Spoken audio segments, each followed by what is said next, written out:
ओम गणेशाय नमः। करवा माता की जय। नमस्कार भक्तगण, भगवान गणेश और करवा चौथ माता की कृपा आप सभी पर बनी रहे। मैं कविता तिवारी आप सभी का अपने चैनल में स्वागत करती हूँ। आज हम सुनेंगे करवा चौथ व्रत की पावन कथा और करवा चौथ के पूजन के बारे में भी जानेंगे। करवा चौथ का व्रत सुहागिन महिलाएं बड़े प्यार से और अपने पति की लंबी आयु के लिए करती हैं। करवा चौथ का इंतजार सुहागिन महिलाएं बहुत बेसब्री से करती हैं। यह व्रत पति पत्नी के रिश्ते को मजबूत बनाने वाला और प्यार, विश्वास, सुख बढ़ाने वाला पर्व है। कार्तिक माह के कृष्ण पक्ष की चतुर्थी को करवा चौथ का निर्जला व्रत रखा जाता है और फिर रात को चंद्रमा का दर्शन करके पूजा अर्घ दिया जाता है। इसके बाद व्रती महिलाएं व्रत खोलती हैं। करवा चौथ मनाने की परंपरा सदियों पुरानी है। धर्मशास्त्रों के अनुसार तो यह व्रत अनादिकाल से रखा जाता है। करवा चौथ के दिन सुहागिन महिलाएं 16 श्रृंगार करके विधिवत करवा माता और गणेश जी की पूजा अर्चना करती हैं और उनकी कथा का श्रवण करती हैं। तो आइए एक बार प्रेम से बोलिए करवा चौथ माता की जय, गणेश भगवान की जय। और मन में करवा माता का स्मरण करते हुए सुनिए करवा चौथ की यह पावन कथा। बहुत समय पहले की बात है। एक साहूकार के 7 बेटे और उसकी एक बहन करवा थी। सातों भाई अपनी बहन से बहुत प्यार करते थे, यहाँ तक कि वे पहले उसे खाना खिलाते और बाद में स्वयं खाते थे। एक बार उनकी बहन ससुराल से मायके आई हुई थी। शाम को भाई जब अपना व्यापार व्यवसाय बंद करके घर आए तो देखा उनकी बहन बहुत व्याकुल थी। सभी भाई खाना खाने बैठे और अपनी बहन से भी खाने का आग्रह करने लगे, लेकिन बहन ने बताया कि आज उसका करवा चौथ का निर्जल व्रत है और वह खाना सिर्फ चंद्रमा को देखकर और चंद्रमा को अर्घ देकर ही भोजन करेगी। लेकिन अभी तो चंद्रमा निकला ही नहीं है, इसीलिए मैं भूख प्यास से व्याकुल हो रही हूँ। सबसे छोटा भाई अपनी बहन को बहुत प्यार करता है। उससे अपनी बहन की यह हालत देखी नहीं जाती और वह दूर पीपल के पेड़ पर एक दीपक जलाकर चलनी की ओट में रख देता है। दूर से देखने पर ऐसा प्रतीत होता है कि जैसे चतुर्थी का चांद उदित हो रहा हो। इसके बाद भाई अपनी बहन को बताता है कि चांद निकल आया है, तुम उसे अर्घ देने के बाद भोजन कर सकती हो। बहन खुशी के मारे अपने भाभीियों को बुलाकर कहती है, भाभी चांद निकल आया है, चलो चांद देखकर अपना व्रत तोड़ते हैं। भाभियां कहती हैं, अभी कैसे चांद निकल आया और अभी तो समय भी नहीं हुआ है। वह कहती है, नहीं भाभी चांद निकल आया है। तो कहती है, तुम्हारा चांद निकल आया होगा, तुम जाओ चांद को अर्घ देकर अपना व्रत तोड़ लो, यानी भोजन कर लो। बहन खुशी के मारे सीढ़ियों पर चढ़कर चांद को देखती है, उसे अर्घ देकर खाना खाने बैठ जाती है। वह पहला टुकड़ा मुंह में डालती है तो उसे छींक आ जाती है। दूसरा टुकड़ा डालती है तो उसमें बाल निकल आता है और जैसे ही तीसरा टुकड़ा मुंह में डालने की कोशिश करती है तो उसके पति की मृत्यु का समाचार उसे मिलता है।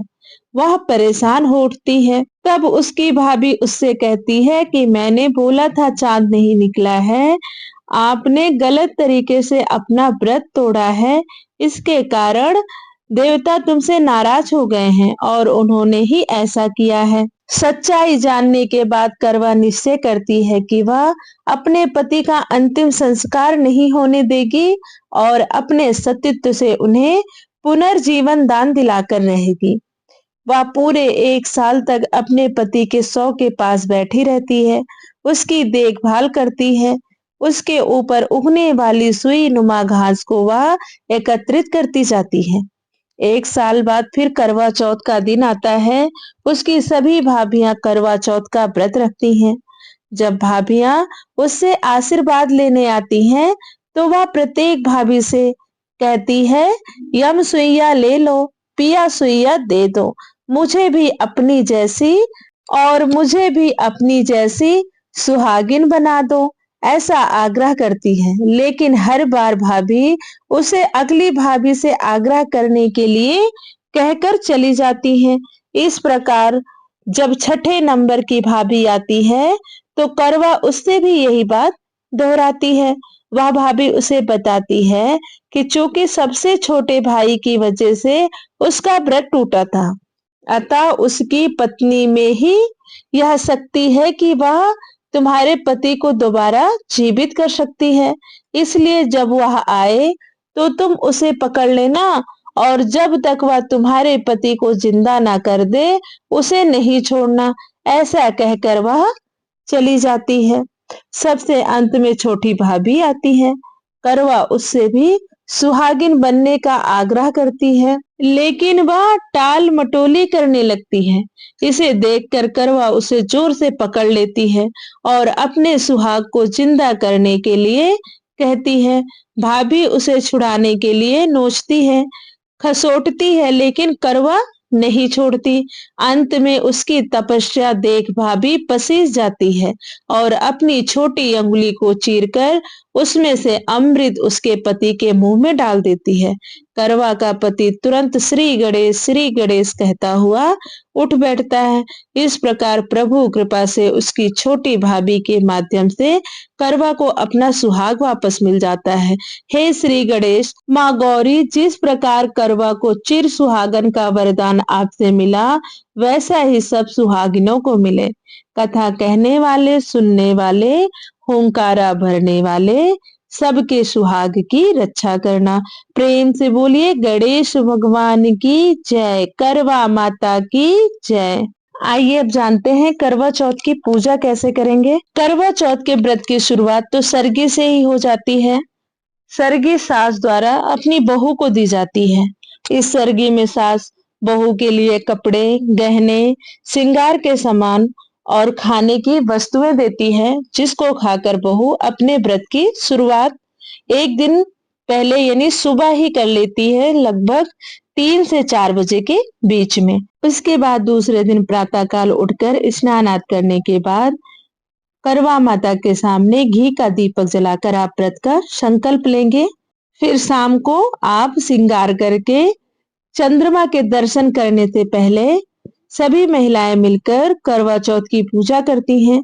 पूजा के लिए महिलाएं अपनी अपनी थाली सजाकर लाती हैं और फिर समूह में कई महिलाओं के साथ मिलकर करवा माता की पूजा करती हैं और कथा का पाठ करती हैं। आइए पहले हम पूजन सामग्री के बारे में जान लेते हैं। करवा माता और गणेश जी की तस्वीर या मूर्ति, करवा माता की चुनरी, नए वस्त्र, गणेश जी और शंकर जी के लिए नए वस्त्र, मिट्टी का करवा, एक ढक्कन, एक थाली, चांद देखने के लिए छलनी, लकड़ी की चौकी, 16 श्रृंगार की सामग्री, कलश, दीपक, रुई की बाती, कपूर, अगरबत्ती, गेहूं, 5 पूड़ियों की अठावरी, अक्षत, हल्दी, चंदन, फूल, पान का पत्ता, कच्चा दूध, दही, पिसी शक्कर या भूरा, शहद, गाय का घी, रोली, कुमकुम, मौली या कलावा, मिठाई,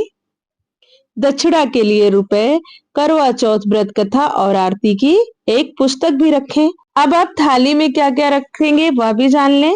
करवा चौथ की पूजा की थाली को सजाने के लिए उसमें करवा, छलनी, दीपक, सिंदूर, पानी का लोटा, कांच की सीके और मिठाई। करवा को गणेश जी का प्रतीक माना जाता है और साथ ही यह भी मानते हैं कि करवे में जो टोटी लगी होती है वह गणेश जी की सूंड के समान होती है। इस टोटी में चंद्रमा को अर्घ देकर व्रत को संपन्न किया जाता है। गणेश जी आपको सदैव सुखी और संपन्न रहने का आशीर्वाद देते हैं। छलनी से पति का चेहरा देखकर करवा चौथ का व्रत खोला जाता है और चंद्रमा को अर्घ दिया जाता है। यह भी माना जाता है कि छलनी में हजारों छेद होते हैं, इसलिए छलनी से चांद देखने में हर छेद से चांद का जो प्रतिबिंब दिखता है उतनी गुना पति की आयु बढ़ जाती है। करवा चौथ के दिन महिलाएं छलनी में दीपक जलाकर पति का चेहरा देखती हैं। ऐसी मान्यता है कि दीपक का उजाला आपके रिश्ते के अंधकार को दूर करके उसमें नई रोशनी भर देता है। कांच की सीख को करवे की टोटी में डालकर रखा जाता है। इस सीख से पौराणिक कथा भी जुड़ी हुई है। करवा के पति का पैर मगरमच्छ ने जब पकड़ लिया था तब उसने इन सीखों की शक्ति से ही अपने पति के प्राणों की रक्षा की थी। दोस्तों, यह थी करवा चौथ व्रत की पावन कथा और पूजन विधि के बारे में कुछ जानकारी। अगर आपको कथा अच्छी लगी हो तो प्लीज वीडियो को लाइक करें, शेयर करें और चैनल को सब्सक्राइब करें।